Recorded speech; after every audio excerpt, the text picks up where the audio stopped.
menjadi bentuk gas dan jaringan sel yang lebih ringan. Mikroorganisme sendiri ini merupakan dasar fungsional dari sejumlah proses penanganan air limbah. Hal utama dalam penanganan air limbah menggunakan mikroorganisme itu adalah pengembangan dan pemeliharaan kultur yang cocok untuk pengolahan air limbah tersebut, karena tidak semua mikroorganisme itu cocok untuk semua pengelolaan air limbah. Penanganan secara biologi sendiri terdiri dari campuran mikroorganisme yang mampu memetabolisme limbah organik. Yang sering digunakan adalah dari grup virus, kemudian organisme prokariotik, organisme eukariotik, kemudian juga invertebrata sederhana. Bakteri sendiri menjadi perhatian utama yang sering digunakan dalam air maupun penanganan air limbah. Jadi dalam air maupun penanganan air limbah ini yang sering diperhatikan adalah dari jenis bakteri. Dia bisa mengurai limbah atau bahan-bahan organik menjadi bentuk yang lebih sederhana. Yang pertama kita lihat yang berperan adalah bakteri. Sifat bakteri sendiri ini adalah patogen dan menghilangkan bahan organik dan mineral. Dalam artian bukan menghilangkan, tetapi merubah bahan organik menjadi bentuk-bentuk yang lebih simpel sehingga bisa terurai dan bisa larut di pembuangan atau di air limbahnya. Sifat dari bakteri sendiri ini adalah sifat kemoheterotrofik, di mana bahan organik sebagai sumber energi dan karbon bagi bakteri.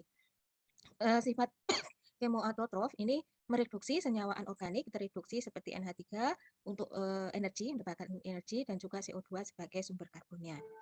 Sebagian lagi bakteri ini sifatnya itu adalah fotosintetik, jadi dia memerlukan sinar matahari untuk proses-prosesnya.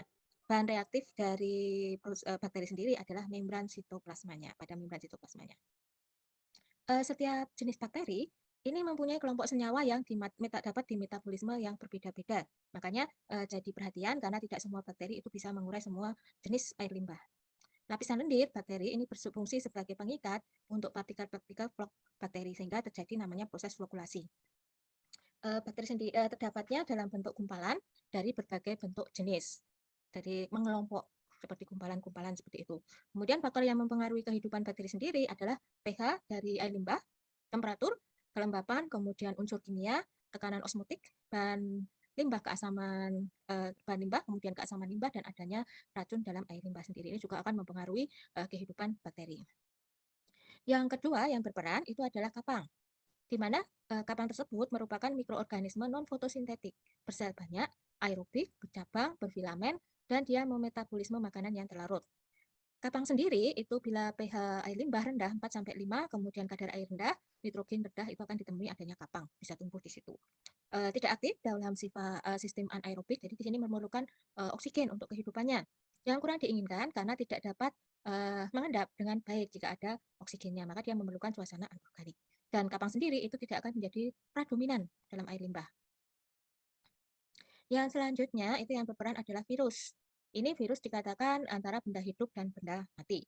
Jadi dia benda hidup karena bisa menyalurkan, dia punya DNA, kemudian dia bisa hinggap atau hidup di berdasarkan inangnya. Dia tidak hidup karena dia tidak memenuhi syarat sebagai mikroorganisme, dia tidak punya komponen-komponen seperti membran badan Golgi dan lain sebagainya. Bukan merupakan mikroorganisme sempurna, dikatakan itu tadi tidak hidup, sehingga disebut mikroorganisme bukan mikroorganisme yang sempurna, terbentuk dari lapisan pelindung protein yang mengelilingi serabut asam nukleat. Sifatnya sendiri ini adalah parasit obligat. Kemudian spesifik pada sel inangnya, dia hanya hidup pada inang-inang tertentu. Perhatian pada virus ini adalah pada kesehatan masyarakat, contohnya adalah virus polio, hepatitis, dan lain sebagainya. Konsentrasinya ini 1-2 per mililiter. Hilang karena proses sedimentasi dan filtrasi, karena kalau proses sedimentasi kemudian di situ tidak sesuai inangnya, dia tidak akan hidup. Kemudian sebagai disinfektan dari virus itu adalah klorin dan ozon. Yang selanjutnya itu adalah yang berperan itu adalah protozoa. Ini merupakan kelompok bakteri mikroorganisme motil, kemudian bersel tunggal, tidak mempunyai dinding sel, predator bagi bakteri sehingga jumlah bakteri ini tidak berlebihan. Jadi ada sistem makan-memakan sehingga salah satu jenis mikroorganisme tidak terjadi kelebihan populasinya. Di sini protozoa ditemukan dalam sistem penanganan aerobik. Kemudian mengurangi bahan organik yang tidak dimetabolisme dan membantu menghasilkan efluen yang lebih jernih. Sini dia membantu bakteri dalam metabolisme atau mengurai bahan organik. Di sini contohnya Protozoa ciliata ini meningkatkan mutu dan menurunkan jumlah bakteri. Nutrisi dari protozoa ini lebih kompleks. Ditemukannya pada penanganan anaerobik padatan selokan dan dalam sistem penanganan limbah hewan. Kemudian dalam sistem aerobik, ini dia memetabolisme bahan partikulat dan bakteri serta penjernihan efluen akhir. Yang selanjutnya adalah ganggang atau alga. Di sini sifatnya organisme autotrof fotosintetik, jadi dia membutuhkan sinar matahari untuk proses metabolisme. Dikatakan dia hidupnya itu di agak ke permukaan, sehingga dia kena sinar matahari. Energi dari sinar matahari dan bahan organik itu ada CO2, amonia, nitrat, dan fosfat. Reaksinya adalah CO2 ditambah H2O, kemudian diurai oleh alga menjadi CH2O ditambah oksigen. Oksigen dilepas, kemudian digunakan bakteri pada waktu proses metabolisme bahan organik. Jadi ini bekerja sama dengan bakteri untuk mengurai air limbah. Di sini contohnya ganggang biru hijau sifatnya prokaryotik, ada nostok dan oscillatoria, ini menimbulkan masalah dalam danau. Kemudian ada mikrosistis dan anabaina, ini bisa menghasilkan toksin yang menimbulkan penyakit pada burung dan mamalia. Ekskresi dari ganggang itu bisa menimbulkan rasa dan bau dari bau busuk. Kemudian contoh lain ini adalah ganggang hijau. Dia sifatnya sel eukariotik, jenis selnya kaku, contohnya ini cholera dan xenodismos sebagai pradominan dalam kolam oksidasi. Yang selanjutnya ini adalah rotifer, di mana rotifer itu merupakan mikroorganisme multiseluler yang memecah makanan padat yang kemungkinan besar tidak bisa diurai oleh bakteri maupun protozoa maupun ganggang. Ditemukannya dalam sistem yang mengandung oksigen terlarut yang stabil.